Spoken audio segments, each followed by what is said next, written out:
네, 오늘은 사막의 떨기나무 같아서 라는 제목으로 함께 말씀을 나누도록 하겠습니다.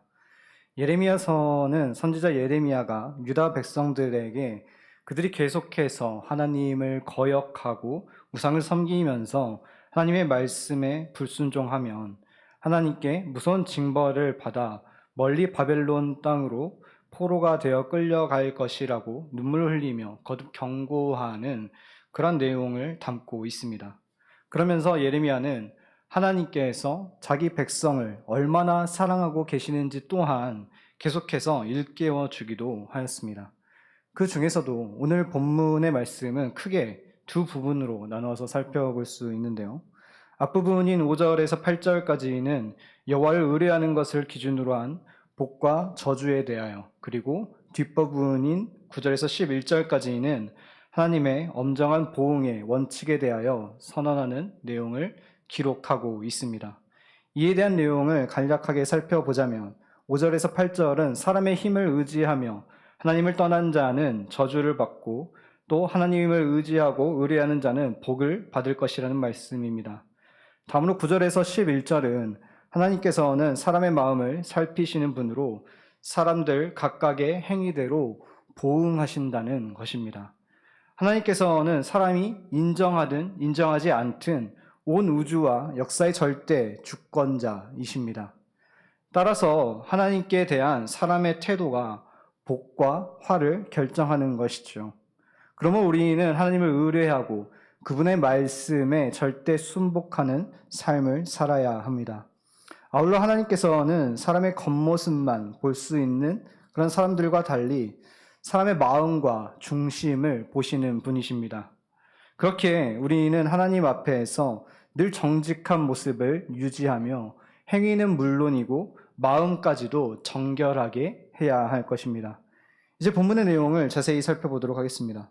먼저 5절에서 8절은 여호와를 의지하느냐, 다른 것을 의지하느냐를 기준으로 하여서 그 사람이 누릴 복과 당할 저주에 대한 원칙을 선언한 것입니다. 즉 사람을 의지하거나 육신으로 그의 힘을 삼는 자는 저주를 받고 하나님을 의지하는 자는 복을 받게 된다는 것이죠. 하나님께서 이에 대하여 말씀하시는 것은 당시 유다 백성들이 하나님을 버리고 사람, 곧 애국과 같은 이런 이방 나라를 의지하였기 때문일 것입니다. 이를 통해서 우리는 사람은 누군가를 결코 의지할 수밖에 없는 그런 의존적 존재임을 보게 됩니다. 사람은 주변의 다른 사람, 물질, 혈육을 의지하든지 아니면 하나님을 의지하든지 무엇인가를 의지할 수밖에 없는 그러한 존재로 지음을 받았습니다. 이처럼 인간은 절대 의존적 존재입니다. 인간은 무엇인가를 의존해서만 살아갈 수 있는 그러한 존재인 것이죠. 이것은 사람이 참으로 스스로의 그 힘만으로는 살아갈 수 없는 나약한 존재라는 것을 보여줍니다. 이처럼 사람이 나약한 존재요, 의존적인 그런 존재라는 사실은 사람의 성장 과정을 살펴봐도 알 수 있습니다. 인간은 태어나서 약 20년 동안을 이 부모라는 사람들의 곁을 의존하게 됩니다. 20년은 이 인간이 대략 80세를 산다라고 우리가 가정을 해봐도 인간의 4분의 1에 해당하는 기간이죠. 참으로 인간은 오랜 기간을 이 부모님에 의지하여 살아가게 되는 것입니다. 특히 적어도 10세 정도가 되기 전까지의 그 어린 아이들은 부모의 도움을 받지 않으면 아무것도 할 수 없습니다. 여러분, 갓 태어난 아기를 한번 생각해 보십시오. 아기는 조금만 잘못 다루어도 굉장히 치명적인 위험에 처하게 될 수 있습니다. 그리고 인간은 사실 20세가 넘어가서 성인이 된다고 하더라도 홀로 살아갈 수 있는 존재가 아닙니다. 인간은 성인이 되어서도 다른 존재를 끊임없이 의지하며 살아가게 되어 있는 것이죠. 다른 존재로부터 도움을 받으며 살아가고, 그렇게 인간은 사회적 존재라고들 말을 하곤 합니다. 이는 인간이 공동체를 만들어 생활하기 때문이죠. 그런데 사람이 이렇게 공동체를 만들어 생활하는 것도 서로 의존하려고 하기 때문입니다. 이처럼 사람은 태어나면서부터 죽을 때까지 누군가를 의지하며 기대고 살아가는 그런 존재입니다. 그리고 사람은 누군가를 의지하느냐에 따라서 인생이 완전히 달라지게 되는 것이죠. 의지할 만한 존재를 의지한다면 그 인생은 복되지만 의지해서는 안 될 존재를 의지하면 그 인생은 저주를 받게 되는 것입니다. 오늘 본문의 5절 말씀을 앞에 화면을 보면서 함께 읽어보도록 하겠습니다. 여호와께서 이와 같이 말씀하시니라. 무릇 사람을 믿으며 육신으로 그의 힘을 삼고 마음이 여호와께서 떠난 그 사람은 저주를 받을 것이라. 아멘. 5절 말씀에서 이야기하는 저주를 받을 자는 어떠한 사람입니까? 사람을 믿으며 육신으로 그의 힘을 삼고 마음이 여호와에게서 떠난 자입니다.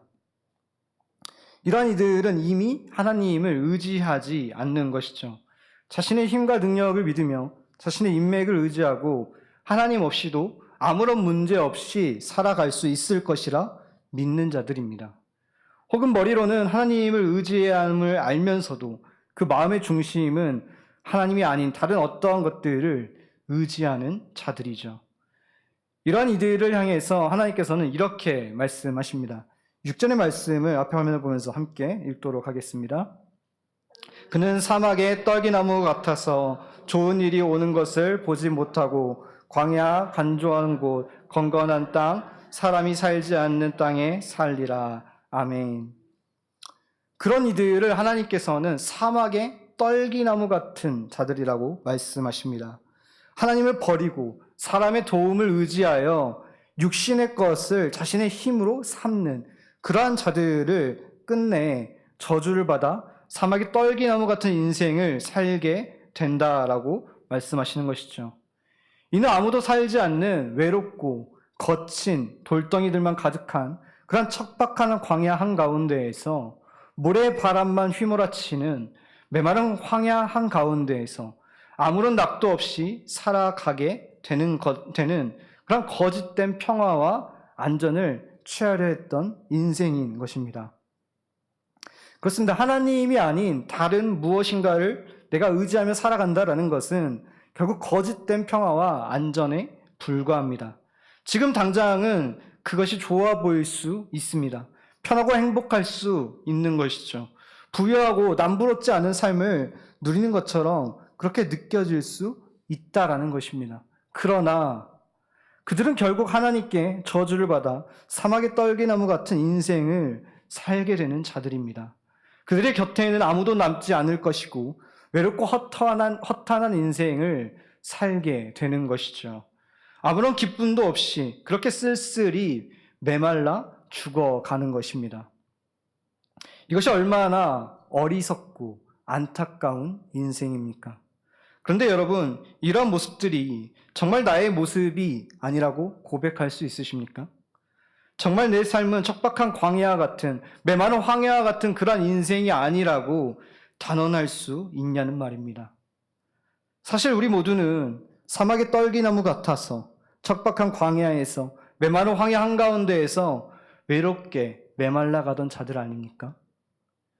하나님을 떠나서 내 힘과 능력을 의지하고 다른 사람을 의지하고 육신의 것을 취하게 바빴던 어리석은 존재들 아닙니까? 그렇게 오늘날 우리는 저주받은 자가 사람이 살지 않는 땅에 살게 되는 것처럼 홀로 외로움에 갇혀 살아가고 있는 것은 아니냐는 말입니다. 이 말씀은 오늘날 나의 모습을 돌아보게 합니다. 내가 얼마나 하나님을 멀리하며 살았던 존재인지를 깨닫게 합니다. 그러나 거기서 멈춰서는 안 되는 것이죠. 우리의 어리석은 모습을 깨달았다면 다시금 회개하며 하나님 앞에 돌아가야 하는 것이죠. 저주의 자리를 벗어나 복된 자리 가운데로 나아가야 하는 것입니다. 하나님께서는 우리가 다시 하나님께로 돌아오기만을 기다리며 또 기다리시는 분이십니다. 오죽하면 예레미야가 눈물의 선지자라고 불렸겠습니까? 이는 우리를 바라보시며 안타까워하시는 하나님의 눈물을 대변하는 것입니다. 그렇게 우리는 하나님의 눈물을 기억하며 그분에게로 다시금 돌아가야 하는 것이죠. 본문의 7절 말씀을 앞에 화면을 통해서 함께 읽어보도록 하겠습니다. 그러나 무릇 여호와를 의지하며 여호와를 의뢰하는 그 사람은 복을 받을 것이라. 아멘. 하나님께서는 여호와를 의지하며 의뢰하는 자는 복을 받을 것이라 말씀하십니다. 우리는 그 복을 받아 누릴 수 있는 자들입니다. 여호와를 선택하기만 한다면 말입니다. 하나님을 버리고 살아갔던 우리들의 그 모습이 사막의 떨기나무와 같다면 하나님과 함께하는 우리의 그 삶은 물가에 심어진 나무와 같습니다. 8절의 말씀을 화면을 보면서 함께 읽어보도록 하겠습니다.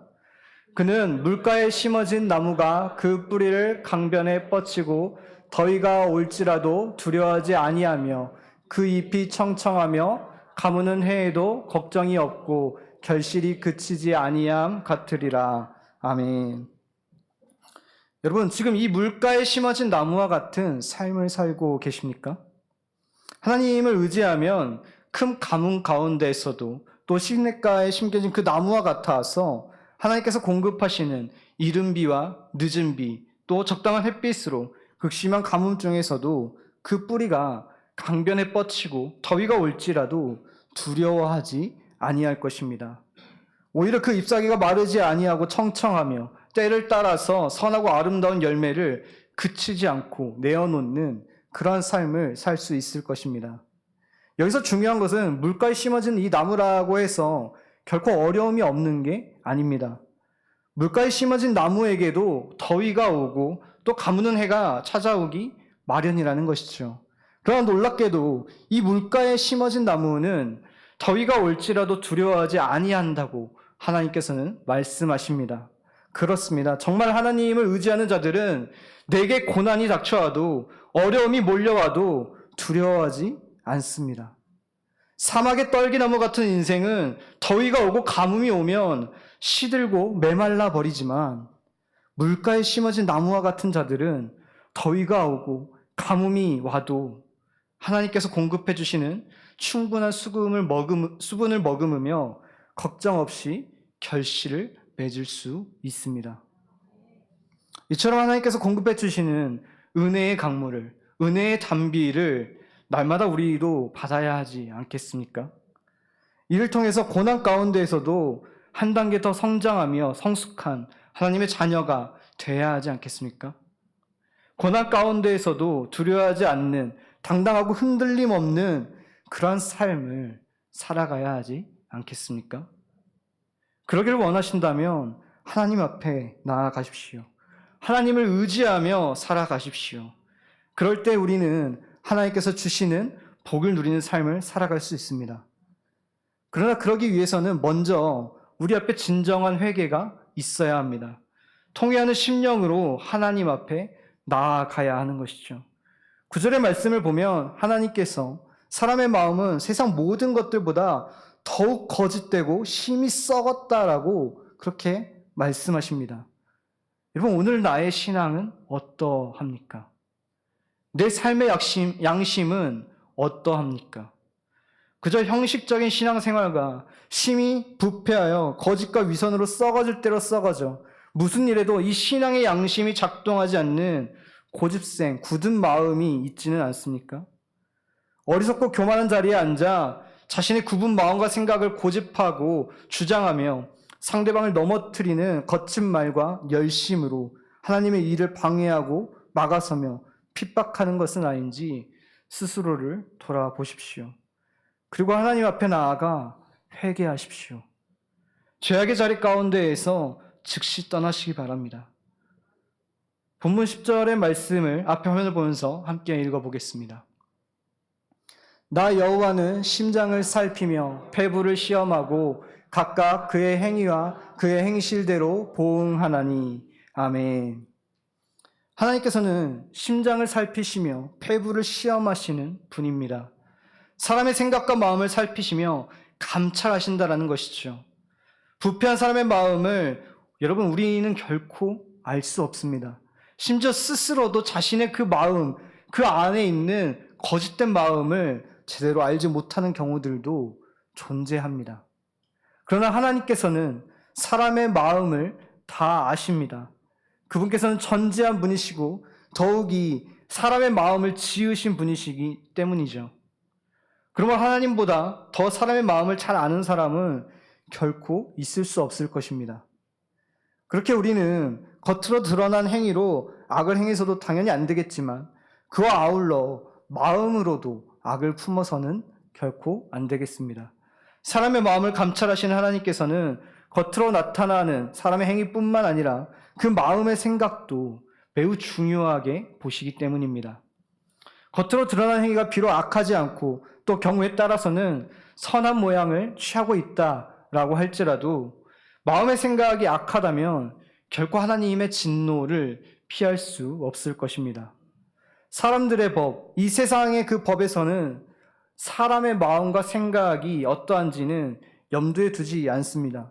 그 행위의 동기가 무엇인가를 따지지 않는다라는 것이죠. 사람의 법은 오직 그 나타난 결과만으로 모든 것을 판단하기 마련입니다. 그러나 하나님께서는 사람의 마음을 온전히 살피시기에 겉으로 드러난 결과 말고도 그 사람의 마음과 생각과 동기를 중요한 판단의 기준으로 삼으십니다. 따라서 우리들은 마음에 악한 생각을 품지 말아야 하는 것이죠. 늘 마음을 정결하고 거룩하게 유지해야 합니다. 또한 하나님께서는 우리의 행위와 행실대로 그 모든 것을 보응하실 것입니다. 공의로우신 하나님께서는 각 사람의 행위에 따라 분명 보응하시는 분이십니다. 선을 행한 사람에게는 선으로 갚아주시고 악을 행한 사람에게는 악으로 갚으십니다. 선을 행하고 악으로 보응을 받는 사람이 없으며 악을 행하고 선으로 보응을 받는 사람이 없습니다. 물론 이에 대해서 이의를 제기하는 분들도 있을 수 있습니다. 왜냐하면 현실적으로 보면 사람은 그 자기의 행위대로 보응을 받는 것만은 아니기 때문이죠. 현실을 보면 오히려 선인이 재앙을 당하고 악인이 형통하고 번영하는 그런 일들이 허다합니다. 그래서 악을 경계하고 선을 행하려는 그런 사람들마저도 그 가운데에서 낙심케 되고 마는 것이죠. 하지만 여러분, 현실에서는 비록 이 하나님의 공의가 완벽하게 적용되지 않는 것처럼 그렇게 보인다라고 할지라도 하나님의 공의를 결코 의심하지 마십시오. 분명히 하나님의 공의는 완벽하게 실현됨을 믿으시길 바랍니다. 왜냐하면 우리에게는 바로 최후 심판의 날이 존재하기 때문입니다. 그날에 의로우신 하나님께서는 그 사람들의 행위를 다 보시며 그들의 행한 것에 따라 보응하실 것입니다. 이를 본문 11절에서도 우리에게 명확하게 말씀하고 있습니다. 함께 앞에 화면을 보면서 11절 말씀을 읽도록 하겠습니다. 불의로 치부하는 자는 자고새가 낫지 아니한 알을 품은 같아서 그의 중년에 그것이 떠나겠고 마침내 어리석은 자가 되리라. 아멘. 여기서 자고새는 꿩과에 속하는 산 메추라기의 일종입니다. 그런데 이 새는 뻐꾸기와 같이 탕란을 하는 새가 그 자기 둥지에 알을 낳고 가면 그 알을 마치 자기 알인 줄로 알고 착각을 하고서 열심히 이 알을 품는다고 합니다. 특히 이 새는 모성애가 유별나서 알이 부화될 때까지 이 알을 품는 20여일간은 둥지를 떠나지 않고 오직 이 알을 품는 것에만 여념이 없습니다. 그리고 알이 부화를 하게 되면 그것을 자기 새끼라고 생각을 하고 부지런히 먹이를 먹여다 주는 것이죠. 그런데 자고새가 부화시킨 이 새는 오히려 자고새가 자기의 어미가 아닌 것을 알고 어느 정도 커서 이제 날아갈 수 있는 그러한 때가 되면 자고새를 배신하고 그 곁을 떠나게 된다고 합니다. 그러면 여러분, 이 자고새는 어떻게 될까요? 자고새의 수고는 모두 헛수고가 되고 마는 것이죠. 하나님께서는 불의한 방법으로 재물을 모은 자, 악인들이 바로 이와 같다고 말씀하십니다.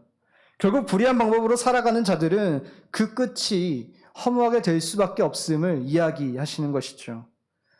사랑하는 장수교회 성도 여러분, 이 땅에서 악인이 득세하는 것처럼 보이는 것은 그저 공의의 하나님께서 그 공의와 동시에 사랑의 진이신 사랑의 하나님이시기 때문에 그들을 구원하시고자 잠시 심판을 유보하고 계실 뿐입니다.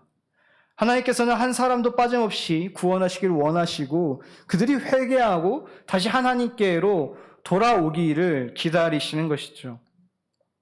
그렇게 우리는 하나님 앞에서 나는 어떠한 사람인지 날마다 돌아보며 겸손히 나는 사막의 떨기나무 같아서 하나님의 은혜 없이는 살아갈 수 없는 죄인임을 고백하고 그 은혜로 말미암아 온전히 하나님 나라의 백성으로서의 그 정체성을 날마다 지키고 증명하며 살아가기를 소망합니다. 하나님의 자녀로서 현실은 그렇지 않다고 할지라도 선을 행하고 정직을 행하십시오.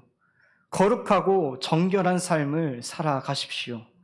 하나님의 공의를 나의 삶 가운데 이루어 가십시오. 그래서 이제는 물가에 심어진 나무와 같이 고난과 어려움이 온다고 할지라도 두려워하지 않고 이를 기쁨으로 이겨내며 선한 열매를 맺고 살아가는 저와 여러분 모두가 되시기를 주님의 이름으로 간절히 소망하며 축복합니다. 기도하겠습니다.